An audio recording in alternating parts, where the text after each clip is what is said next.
ভাৰতৰ বিভিন্ন জিলাত সংবিধান ৰক্ষাৰ উপলক্ষে অনুষ্ঠান আয়োজন কৰিছে।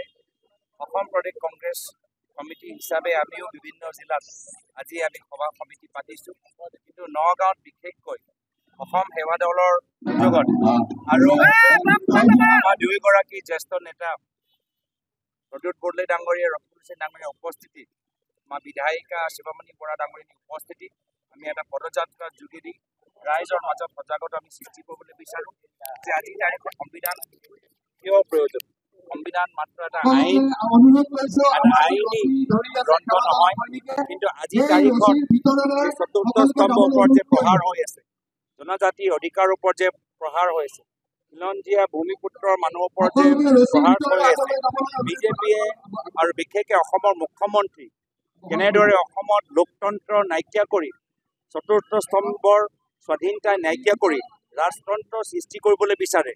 এই ক্ষেত্ৰত সংবিধানে আমাক অনুপ্ৰেৰণা দিয়ে, সংবিধানে আমাক সাহস প্ৰদান কৰে আৰু এই সংবিধানৰ সৈনিক হিচাপে আজি ভাৰতীয় জাতীয় কংগ্ৰেছ দল ৰাস্তাত ওলাই আহিছে আৰু আমি ৰাইজৰ সহায় সহযোগিতা বিচাৰিছোঁ। লগতে বহুত ৰাইজ আজি এখন চৰকাৰৰ নিষ্ঠুৰ ব্যৱহাৰৰ বিৰুদ্ধে মাত মাতিছে। তেওঁলোকে নিজকে অকলশৰীয়া ভাবিব নালাগে।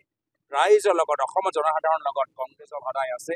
লোকতন্ত্ৰ গণতন্ত্ৰ ৰক্ষাৰ ক্ষেত্ৰত আমি সকলোৱে সংকল্পবদ্ধ আৰু একত্ৰিত। এই বাৰ্তালৈ আজি এই যাত্ৰা আমি আৰম্ভ কৰিছোঁ। আপোনালোকে জুবিন গাৰ্গৰ ন্যায়ৰ কথা এই যাত্ৰা শ্লোগান দিছে আৰু মুখ্যমন্ত্ৰীয়ে কৈছে জুবিন গাৰ্গক হত্যা কৰা হৈছে। বিভিন্ন কথাখিনি পিছত জনাম।